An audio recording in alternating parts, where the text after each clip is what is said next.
Welcome into the first episode ever of the Heater Dynasty podcast. My name is Eric. This is my brother Mark, and we grew up in Silver Spring, Maryland. So to address the elephant in the room, we are avid fans of a football team with no name. How are you feeling about that, Mark? It's tough. I think it's really challenging to, do our entire new wardrobes, all our new mugs. Right. Half of our wardrobe is no longer acceptable. Downright racist. So. I think obviously we're both in agreement. It was time. Glad that it's happening, but just gotta be careful to keep that our dialogue correct. So if we slip up with the R word, the coming out, sorry about that. Yeah, like that. We're an explicit podcast. Thanks, Mark. Yeah, but no, seriously, we're going to do our best. It's going to take us some time. And Washington football team, not going to lie, I kind of like it. But it also is kind of like the lamest name in the world. It's the lamest non-name. We could go with. It was safe because then we didn't have to do something like corny. Like I feel like every new team goes to this really corny stage. We're not going to be the Wizards. We're not going to be the Wizards. That's still corny. That never caught on. That sucked. But like the Nationals, like Capitals, like both of them, they were weird at first, but I've grown to like them. Those teams. Yeah, and I mean, with the Washington football team, it sets it up perfect for us to become the Washington Pigskins. Keep the same nickname, Washington Skins. But maybe it's too soon for that. What are your front runners, Mark, for name changes? So first, by a long shot, Red Wolves. Second, pretty close to it. It's also Red Wolves. Third would be, come on, listen to your fan base and make us the Washington Red Wolves. Come on. Dan Snyder. I even made it. I mean, it's right here for you. Take it. I don't want any credit. Which was good. I liked it. Yeah. It was a good one. But no, in all seriousness, we can understand Dan Snyder's frustration with trying to find a new name for this team because we kind of struggled ourselves coming up with the name for this podcast. We were going to go with Washington Fantasy Podcast, but our logo was already taken. It's so stupid. Okay, I will stop. I promise. But good old. It's literally all we've talked about all off season. What are some of the other things we came up with? Super Commish Brothers. But once again, copyright infringement. And then, this was a good one. We went with insider trading. But one of us happens to be a financial advisor. It was cool. Like, the two commissioners, insider trading, but I also didn't want to be putting that on my social media. It didn't help that it was pointed out to us that the logo we came up with kind of looks like the flag of Pakistan. So at first we just flipped it and it got fixed. We're good. But then once you see the flag of Pakistan, you never unsee the flag of Pakistan. So it is pretty much the exact same. On Heater Dynasty podcast, which honestly I feel like is pretty strong. Clean, gets to the point. Which is what, Mark? What is this podcast about? That's a great question. The main thing I think was to start building camaraderie with our group. We have a fun group, and it's been fun with the Dynasty League and kind of rules that we've created, which we'll definitely talk about here in this episode. But the other thing is, for any other potential Dynasty League commissioners, anyone setting it up, just kind of document this and put it out there to see if anyone can learn from our experience about like tips. So we'll be the guinea pig. Great. If not, now you don't have to go through the learning pains. That's right. And that's honestly also what we're kind of be talking about later is, potential adjustments after our first year here. So we'll definitely give you a little look into that as well. And then I think just any opportunity to make fun of each other, especially during the season. Once we start getting people on here with us, and bringing on the loser each week and roasting them, like it'll be a good time there. Yeah. So even though you don't know these guys, hopefully you will soon.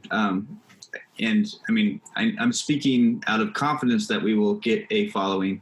Right now, I think we have one. John Staggers, it's good to see you, bud. Hey, John. Thanks for tuning in.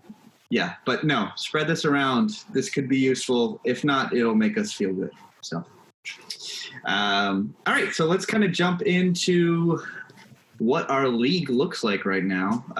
So we are a 12-team Superflex tiered PPR Dynasty League. And yes, I did practice that. That was quite the mouthful.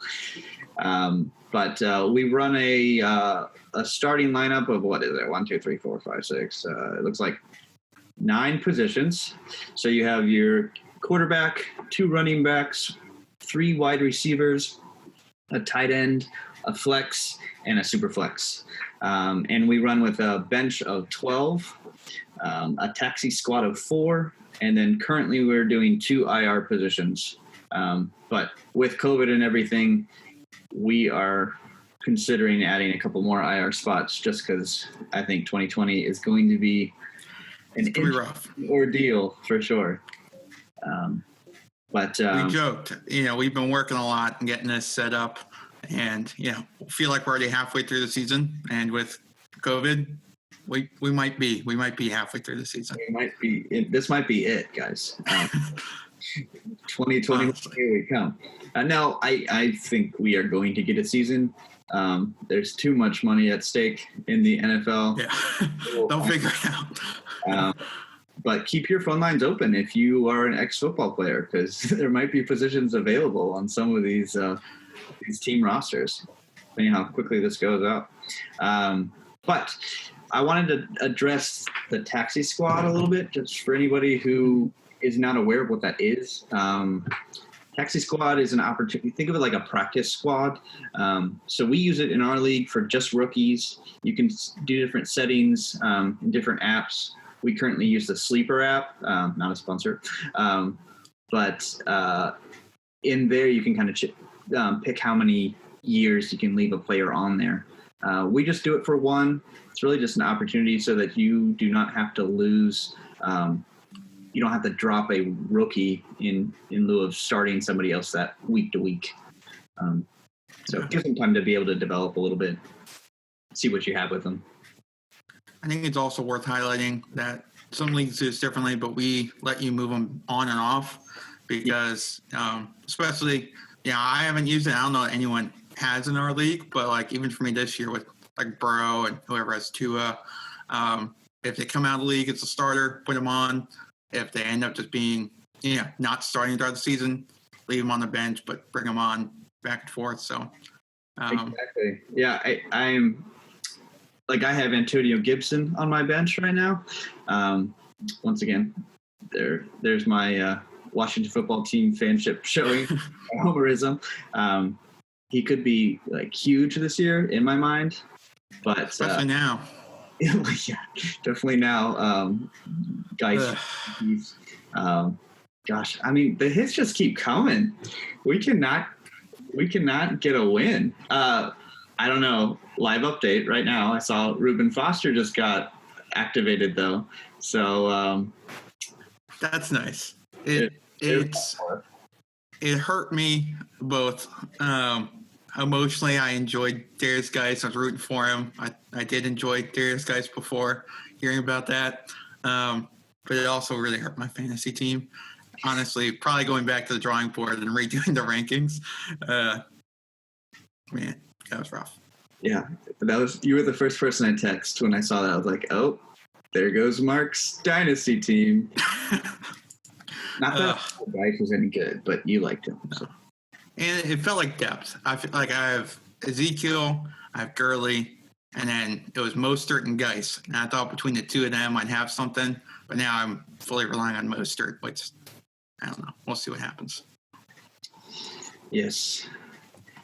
So, Mark, do you want to talk through a little bit of maybe some of the things that makes our league unique, or some of the things we're going to be adding this year? Sure. So I think kind of the finishing up the recapping the recap. We do the gave out our first winners and losers trophies, this off season, and so after that was pretty fun. So we did two, one for each. We did the trophy. The winner's trophy was a football that designed the logo and printed it off right on the pigskin. And we're having the winner sign it each year and pass it around. And that's yours for the year to put in the office, put up anywhere you want. And the loser got a framed pair of whitey tighties that they then sign right on the butt. Right. Yeah. And once again, just a reminder, guys, it's your responsibility to get that to this year's winner. So hold on to those. And loser. Yeah. More specifically, I'm talking to the loser, not to name you, Ben Chapman, but you got to keep those whitey tighties clean, and they need to be presentable, because that is your honor to add to the next person's year. So framed prominently in your office or wherever. Right. I mean, we all learn from our mistakes, and I think this is going to be great motivation for you, because how awkward would it be to have your name next to your name on that? On both cheeks. And 21, yes. But Chapman is looking good, though. I think we both had him at the 7th in the Dynasty. Well, he got Clyde Edwards-Helaire. That helped in the rookie draft for sure. Especially even this year, you're going to get payoff on that with Damian opting out. Yeah. Sorry, Connor. That sucks, dude. So one of the other things that we've been doing to make our league unique is we're trying to figure out how to make the scheduling a little bit more customizable. And the format that we did for this upcoming season, we've implemented a rivalry week one.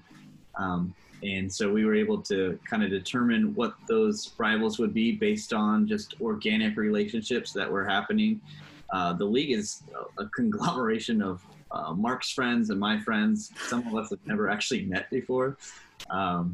So it's kind of more just like we're seeing how the conversations happened and what happened. Like the prime example I'm thinking of, the first rivalry matchup we put together was Albert and Newell, who have never met each other in person, but they just like to goad each other on in our chats, and I don't really know how it started, but one guy made fun of the other guy, and then they just been ragging on each other the entire season. So that was. I don't really remember how, but I do remember first draft, something happened, and.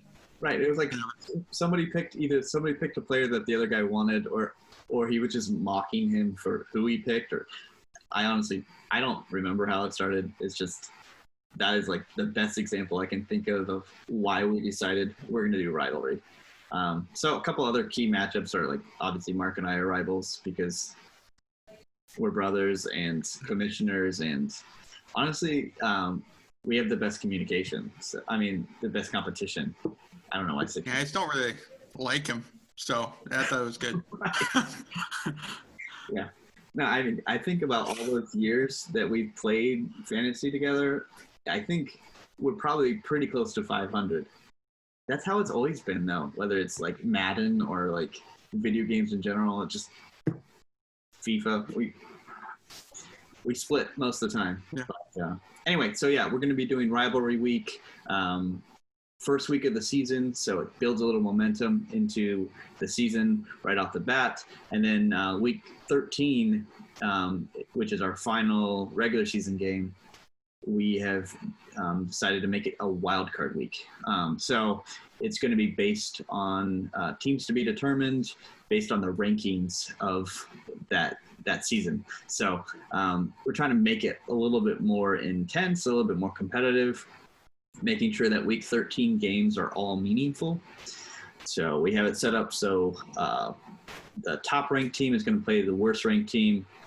So the top one team's playing the 12th team, second team playing the 11th team, et cetera, et cetera. So some of those games might not be as important, maybe to determine bye week. So it gives that 1 and 2 team a little bit of an advantage there for doing well the rest of the season. But more importantly, those middle tier games, the 6th and the 7th seed and the 5th and the 8th seed, those games are probably going to be the most meaningful and are going to determine who gets to go to the playoffs and who doesn't.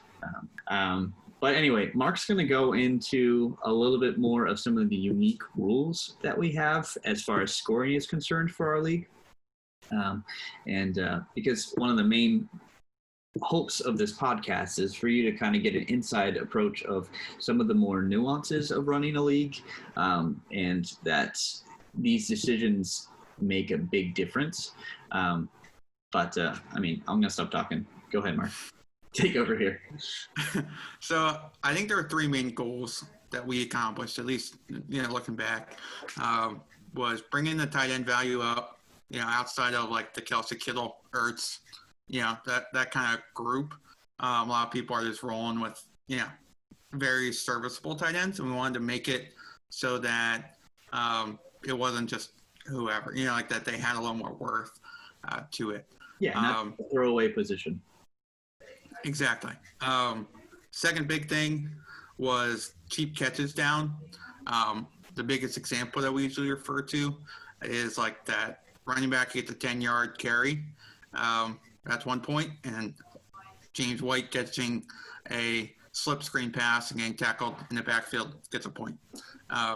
So it's just bringing a little more equity in terms of the actual value that they're contributing to the game. And big plays as well. Yeah, exactly. So I think what you're touching on there is like that 40 plus and over catch, you get 1.5 points for the reception. So yeah, we're giving them even more value in that option. And then the 0 to 4 yards, you get 1/4 of a point. Just kind of having that disparity. The third one that we had was just kind of hitting on it, but more summarization of bringing more balance to the positions, bringing tight ends up, making sure that pass catching running back isn't just like destroying everyone else. So how did we do? What happened this year? Well, we found that. I want to make sure we just reiterate like what the points actually were. For people, definitely if they're just doing the audio version, not the video version here. So we're giving running backs 0.2 points per carry. Basically every 5 carries they get a point. Obviously we're doing the tiered PPR approach. Anywhere from 0 to 4 yards gets 0.25 points per catch, up to what Mark said, a 40 plus yarder gives you 1.5 points. And then the tight end, we added a premium element so that there would be a 0.5 per reception on top of the tiered PPR to balance it out. So, sorry. Yeah. No, it was good to highlight there. And so, when we're looking at what actually happened, we'll post all of our raw data where we went, the top, 20, 30 players at each position, how they scored in our league now versus like a PPR league versus what we're going to be proposing, and just kind of seeing how that affected their score percentage-wise. Based upon that, we found that tight ends had about the same value. I think they were up about 14% in our league compared to a PPR. But then running backs went up like 24, 25%. So they got even more value in comparison. And receivers pretty much were the same. Now, we expected that first down was another thing that we did, was each first down was 0.5. Yep. Adding more for like the impact that they're creating on the game. We thought that would kind of replace the PPR that receivers may be losing. But obviously looking at stats, I guess it just replaced it. They were right at the same level. So what we are proposing here, we kind of achieved it when we're looking at the running back disparity. So like we see that James White, Alvin Kamara, Eckler, McCaffrey were the least improved in our league. James White was actually even lower. It was the only running back influence, which is great. Lower. I'm here in England, and James White, I'm sorry, he's not that good, guys. Okay, he shouldn't be winning you leagues. He's not doing anything. He's just catching the ball. Right, exactly. So that was one of our biggest examples there. And of the season. But then we like when we look at of our season. Yeah. When we look at like Leonard Fournette, Chris Carson, those are the ones that are boosted the most with that carry. Yeah. Which is what we wanted. It balanced that position out more, but overall we saw running backs continue to add. We gave them even more value. Yeah, they got a little too strong.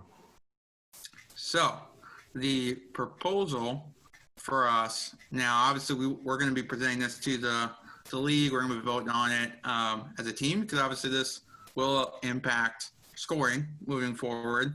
One of those things that we kind of tested out, see what it looked like, and seems that it will be add value moving forward. So we'll kind of see how this plays out. But for running backs, we're thinking about drawing back the carries from 0.2 per carry to 0.1 per carry. So now 10 carries for 1 point as opposed to 5. And then next we'll do tight ends. We'll move their premium from 0.5 to 0.75 so that, closing that gap between running backs and tight ends. And receiver, we would introduce a premium for them of 0.5 per catch. All that in addition to the tiered approach.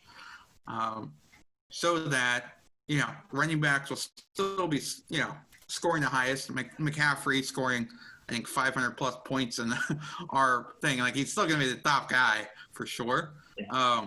But we want them percentage-wise in their increase from like a regular PPR to be more in line so that the values add up. Yeah, and as you look through our chart, we're not going to go through all of it right now, but we've highlighted the guys in green who were positively affected, and then the guys in red who were negatively affected. And you'll notice, like, the guys in the top and the middle, it's the top guys aren't as affected, like Mark was saying. They stay the same no matter what tier. Michael Thomas, Christian McCaffrey, Travis Kelce, they're going to be the same no matter what. But it's more those middling guys, those middle tier guys that you see moving around, whether that's, Mark Andrews or whether that's like Austin Eckler, Chris Carson, those guys that are going to be more in your, second or third tier. Those are the guys that are going to be either positively or negatively affected through this. Yeah. Another one just came out, like Keenan Allen. Like, there were a few guys who had like 100 plus catches, making an impact. And we saw them in this new proposal, we saw them moving around a little bit in terms of where they fell. But again, not seeing a ton of movement in the rankings, more just movement compared to themselves in percentage increase there. We were going to have 3 tight ends, basically, to kind of show this. We think that group shows us the most it encompasses all the stats, basically comparing the tight ends to the running backs and the wide receivers. Mark, do you want to go ahead and talk about that? Sorry, I keep interrupting you. So for this one, we did Kelce, Ertz, Andrews. Kelce being number 1, Ertz and Andrews kind of being right on the cusp of that top tier, but more like the 4 or 5 performers this year. So what we did is we looked at PPR, our current approach proposed. So if we look at Kelce, in the PPR, the standard in that regard, there are 8 running backs ahead of him and 4 receivers ahead of him. In our current approach, what we did, he moved back to have 10 running backs ahead of him and moved forward to just have Michael Thomas ahead of him in the receiver ranks. So for us, they obviously gained value compared to receivers, lost value compared to running backs. So under this new proposed, there would be 5 running backs ahead of him, 2 receivers ahead of him. Bring us more in line. We think that's just one example. Bring us more in line with his value has increased, but there's still running back still top guy, receiver still up there. We can kind of move through to the other 2, but I'll be a little bit swifter, like Ertz and Andrews. 15 and 17 running backs ahead of them and the PPR. Ours, 10 running backs, 12 running backs. It's kind of the same story for each of these guys. Just three examples of it to illustrate. Yeah. So, I mean, I hope that helps you guys see it. We'll put the whole chart up. Yeah. Just so that you can look at it if you're into that kind of thing. But also, check our work, make sure we're not lying to you. So. We'll feel good about it. We spent a lot of time on that one. All right, Eric. I prepared a series of questions for you to test you and illustrate some cool things that I saw when I was looking through our data here. I'm going to start with this one. We talked about him earlier. The Kelsey, Kittle, Andrews. Those are our 3 of the prominent tight ends. Mm-hmm. Who has more touchdowns? Kelsey and Kittle combined, or Mark Andrews alone? I feel like this is a trick question because, obviously it's oh yeah, well, it's obviously Kittle and Kelsey. But then that makes me think you're only asking this because Mark Andrews scored a ridiculous number of touchdowns this year. I guess I'm going to have to go with Andrews. I feel like this is a leading question, but I'm going to do it. Andrews, finally. They tied. Okay. It's a good question. Cool. Thanks. Yep. So they tied. Kelsey and Kittle, 5 touchdowns. Mark Andrews, 10 touchdowns, receiving touchdowns, which that one jumped off the page to me. I think he had 64 receptions, almost. I think Kelsey and Kittle were both in the 90s. So it's kind of interesting, that disparity. So you'll see, in our settings, those are opposite movers in the different proposed. Right. Touchdowns are worth the same. He's crushing it with touchdowns. Well, and I don't want to interrupt your game, but that's just an example of why Mark Andrews is so, in my opinion, overvalued. Because yes, he had an incredible year, but if he only had 64 catches and 10 touchdowns, those are things that you can't count on the touchdown progression every year. He's not going to get 10 touchdowns every year. That's a stat that's harder to be consistent with. If he's only getting 64 catches, he's going to go down in value. It's just because he had so many big plays, which scored a lot of points in this year, but for a dynasty team, it'll be curious. I'm just curious to see where he falls next year. Yeah, it'll be interesting. Next question. Okay, I'm ready. This one is just kind of, I'll go. Most touchdowns for a receiver. We've got 4 options for you. So who had the most touchdowns? We've got Kenny Galladay, DeAndre Hopkins, Devontae Parker, Cooper Kupp. For the whole season, how many most touchdowns? Yep. This one's tough. Give me the 4 again. I'm sorry. Kenny Galladay, DeAndre Hopkins, Devontae Parker, Cooper Kupp. So I know Kupp had a huge start to his season, but then he just went super cold at the end of the year when they switched their offensive. They switched to a more tight end heavy approach.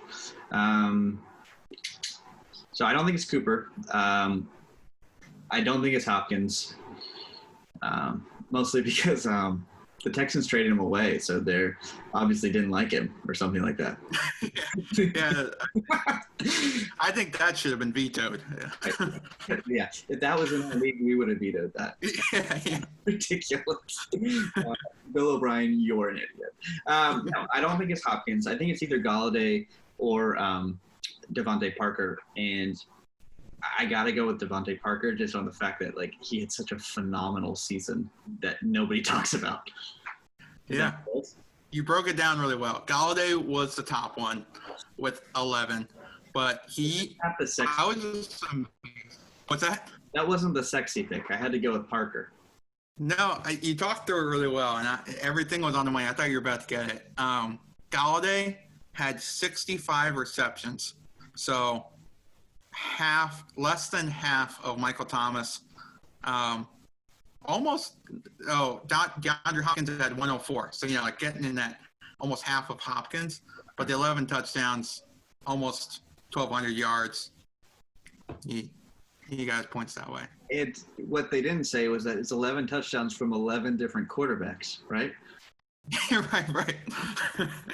No, it wasn't that many, but yeah, that's incredible based on what happened with Stafford, and then I think they had. I don't even know their names. The one that starts with a B, I think. Like bleh. Yeah, so that's a Detroit Lions name. Yes, but anyway. But Cooper Kupp was actually second with 10, just because he had such a good start, and then Parker, I completely agree, not talked about enough. Hopkins, I just threw in someone with a big name. How many did he get? Parker got 9.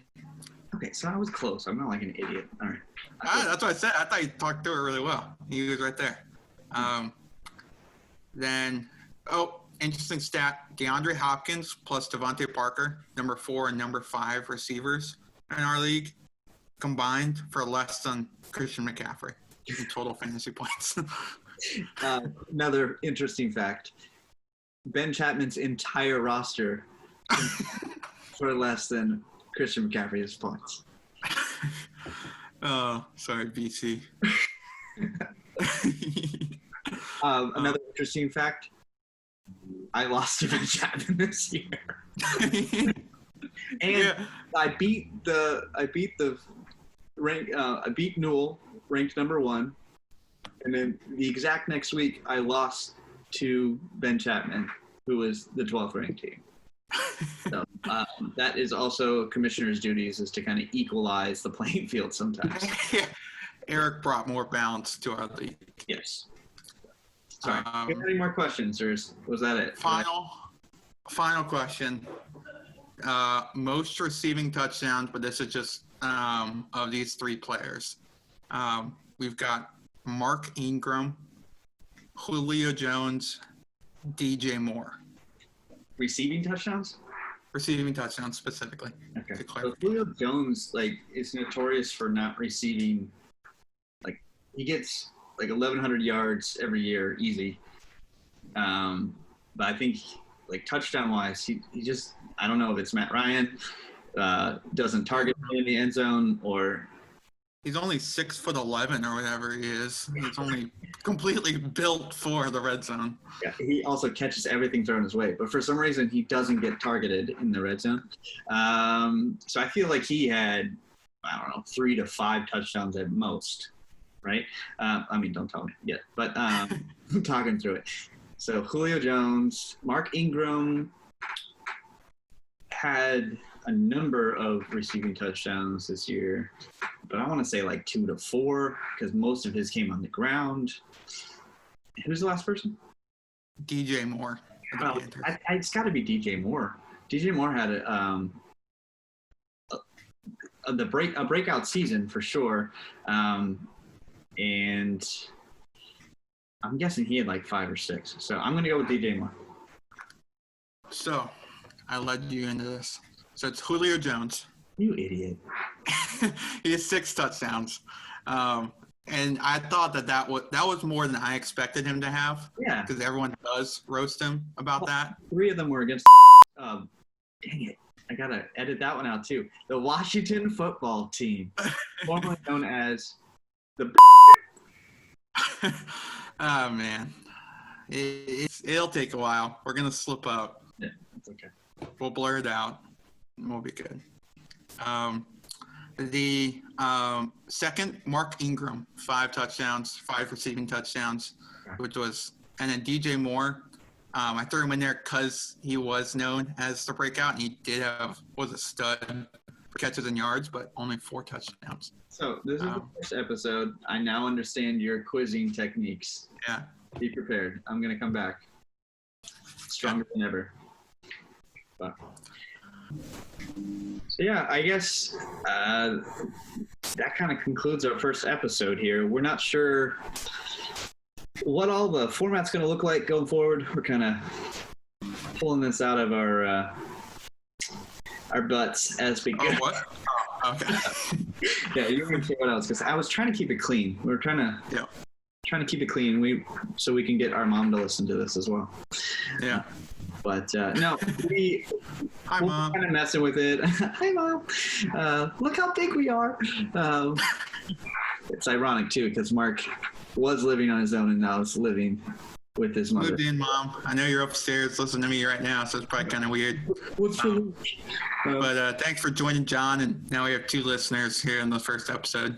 Yes. So anyway, yeah, we will be trying to do this weekly, but we'll see how it goes. So look forward to next episode. We're going to be breaking down our actual divisions and talking through a little bit more team makeup so that you guys can have a little bit more insight on strength of position, how to make a solid dynasty team, some examples of how not to make a solid dynasty team. Yeah, we'll look forward to it. So until next time, we'll see you guys. Thanks again.